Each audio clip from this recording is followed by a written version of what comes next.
திருவாரூர் அருகே திருவிக அரசு கலைக்கல்லூரியில் கல்வி உதவித்தொகை வழங்காத தமிழக அரசை கண்டித்து 1000க்கும் மேற்பட்ட மாணவ மாணவிகளில் சாலை மறியல் போராட்டத்தில் ஈடுபட்டனர். இதனால் திருவாரூர் நாகப்பட்டினம் தேசிய நெடுஞ்சாலையில் சுமார் 1 மணி நேரத்துக்கு மேலாக போக்குவரத்து பாதிப்பு ஏற்பட்டது.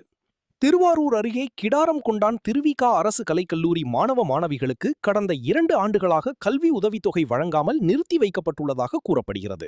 குறிப்பாக 3 ஆண்டுகளுக்கு முன்பு 2ஆம் ஆண்டு மற்றும் 3ஆம் ஆண்டு மாணவர்களுக்கு கல்வி உதவித்தொகை வழங்கப்பட்டதை திரும்ப செலுத்த வேண்டும் என கல்லூரி நிர்வாகம் தற்போது வலியுறுத்துவதாகவும், அதன் பிறகு கல்லூரி படிப்பு முடித்த மாற்றுச் சான்றிதழை வழங்க முடியும் எனவும் கல்லூரி நிர்வாகம் தெரிவித்துள்ளதாக கூறப்படுகிறது. எனவே உடனடியாக நிறுத்தி வைக்கப்பட்ட கல்வி உதவித்தொகையை வழங்க வேண்டும், கல்லூரியில் குடிநீர் உள்ளிட்ட அடிப்படை வசதிகளை செய்து தர வேண்டும் என வலியுறுத்தி ஆர்ப்பாட்டத்தில் ஈடுபட்டனர். இதன் தொடர்ச்சியாக திடீரென மாணவ மாணவிகள் திருவாரூர் நாகப்பட்டினம் தேசிய நெடுஞ்சாலையில் சாலை மறியல் போராட்டத்தில் ஈடுபட்டனர். மறியல் போராட்டத்தில் ஈடுபட்டவர் மாணவ மாணவிகளிடம் போலீசார் பேச்சுவார்த்தை நடத்தினர். உடனடியாக அரசு அதிகாரிகள் உதவித்தொகை வழங்க நடவடிக்கை எடுக்க வேண்டும் என வலியுறுத்தி மாணவர்கள் தொடர்ந்து போராட்டத்தில் ஈடுபட்டு வருவதால் பரபரப்பான சூழ்நிலை நிலவி வருகிறது. மறியல் காரணமாக திருவாரூர் நாகப்பட்டினம் தேசிய நெடுஞ்சாலையில் சுமார் 1 மணி நேரத்துக்கு மேலாக போக்குவரத்து பாதிப்பு ஏற்பட்டது.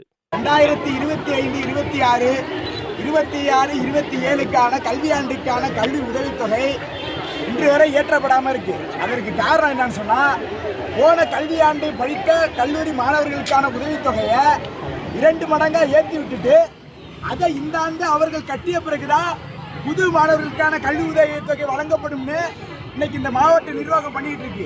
குறைஞ்சபட்சம் ஒரு கிராமப்புற மாவட்டமா இருக்கிற திருவாரூர் படிக்கிற மாணவர்களுக்கு கல்வியாண்டு துவக்கத்திலேயே கல்வி உதவித்தொகை கொடுத்தா மட்டும்தான் அவங்களுடைய தேர்வு கட்டணம் உள்ளிட்ட கட்டணங்களுக்கு கூடுதலான உதவியாக இருக்குமே தவிர அதை நாம் தாமதப்படுத்துறது நியாயமில்லாத செயல்.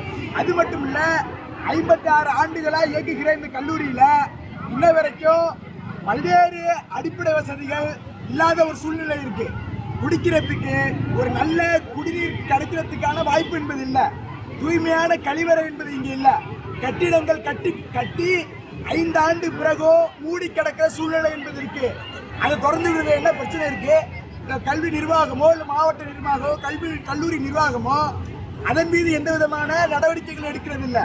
மறுபுறம் இன்னைக்கு இந்த கல்லூரியில் ஆய்வகங்கள், நூலகங்கள் போன்ற தேவைகள் என்பது இருக்கு. இப்போ பல்வேறு கோரிக்கைகளை வலியுறுத்தி சாலை மறியல் போராட்டத்தில் இந்திய மாணவர் சங்கம் ஈடுபட்டு இருக்கோம். மாவட்ட தலைமையிலான அதிகாரிகள் வருகிற வரை இந்த ஆர்ப்பாட்டம் தொடரும், போராட்டம் தொடரும் அப்படிங்கிறது தான்.